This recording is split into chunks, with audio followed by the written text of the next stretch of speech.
ನನಗೆ ಯಾರೋ ಒಂದ್ಸರಿ ಹೇಳಿದರು, ನಮ್ಮ ಜೀವನ ಅನ್ನೋದು ನಿಜವಾಗ್ಲೂ ಶುರುವಾಗೋದು ನಮಗೆ ಇಷ್ಟ ಆಗದಿರೋ ವಸ್ತುಗಳಿಗೆ, ವಿಷಯಗಳಿಗೆ, ಸಂದರ್ಭಗಳಿಗೆ, ಸಂಬಂಧಗಳಿಗೆ, ಸ್ಥಳಗಳಿಗೆ, ಮನುಷ್ಯರಿಗೆ ನಾವು ಯಾವಾಗ ಇಲ್ಲ, ನಂಗೆ ಇಷ್ಟ ಇಲ್ಲ, ಬೇಡ ಅಂತ ಹೇಳೋದನ್ನು ಕಲಿತೀವೋ ಅವತ್ತು ಅಂತ. ನೋ ಅಂತ ಹೇಳೋದನ್ನು ಯಾವತ್ತು ನಿಜವಾಗ್ಲೂ ಕಲಿತೀವೋ ಅವತ್ತು ಅಂತ. ನಿಮ್ಮ ನೆಮ್ಮದಿಯನ್ನ, ಶಾಂತಿಯನ್ನ, ಆರೋಗ್ಯವನ್ನ, ಸಮಯವನ್ನ ಯಾವ ವಸ್ತು, ವಿಷಯ, ಮನುಷ್ಯ, ಸಂಬಂಧ, ಸಂದರ್ಭ ಹಾಳು ಮಾಡುತ್ತೋ ಅದೆಲ್ಲ ಬಹಳ ಕಾಸ್ಟ್ಲಿ.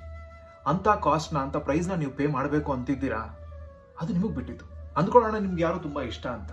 ಹಾಗೇನೆ ನಿಮ್ಮ ಮನೆಯಲ್ಲಿ ನೀವು ಅತಿ ಪ್ರೀತಿಯಿಂದ ಇಷ್ಟಪಟ್ಟು ಒಂದು ಉದ್ಯಾನವನವನ್ನು ಬೆಳೆಸಿದ್ದೀರಾ ಅಂತ ಅನ್ಕೊಳ್ಳೋಣ.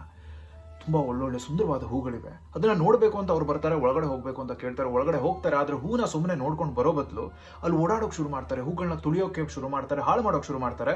ಅವ್ರಿಗೆ ಇಲ್ಲ, ಮಾಡಬೇಡ, ತಪ್ಪು, ನಂಗೆ ಇಷ್ಟ ಆಗ್ತಿಲ್ಲ ಅಂತ ಹೇಳೋದ್ರಲ್ಲಿ ಯಾವ ತಪ್ಪು ಇಲ್ಲ. ಒಂದ್ ವೇಳೆ ಅವ್ರು ಹೋಗಿಂತ ಮುಂಚೆನೆ ಅವ್ರು ಅದನ್ನ ತುಳಿತಾರೆ ಅಂತ ನಿಮ್ಗೆ ಗೊತ್ತಿದ್ರೆ ಒಳಗಡೆ ಹೋಗ್ಬೇಡ ಅಂತ ಹೇಳೋದ್ರಲ್ಲೂ ಯಾವ ತಪ್ಪು ಇಲ್ಲ. ಅವ್ರು ಮಾಡಿದ ಮೇಲೆ ಮಾಡಬೇಡ ಅಂತ ಹೇಳೋದಕ್ಕಿಂತ ಮಾಡೋಕ್ಕಿಂತ ಮುಂಚೆನೆ ನೀನು ಹೋಗಬೇಡ ಅಂತ ಹೇಳೋದು ಇನ್ನೂ ಒಳ್ಳೇದು. ಯಾವತ್ತೂ ಅಷ್ಟೇನೆ, ನೀವು ಯಾವ್ದಾದ್ರು ವಿಷಯವನ್ನ ಹೇಳಬೇಕು ಅಂತ ಅನ್ಕೊಂಡು ಹೇಳಿಲ್ಲ ಅಂತಂದ್ರೆ, ನಿಮಗೆ ನೋ ಅಂತ ಹೇಳಬೇಕು ಅನ್ಸಿ ಹೇಳಿಲ್ಲ ಅಂತಂದ್ರೆ ಅದು ಒಳಗಡೆ ಬೇಯೋಕ್ ಶುರು ಆಗುತ್ತೆ, ಕುದಿಯೋಕ್ ಶುರು ಆಗುತ್ತೆ. ಅದರಲ್ಲಿ ಸುಟ್ಟು ಬೆಂದು ಹೋಗೋದೇ ನಿಮ್ಮ ಆತ್ಮ.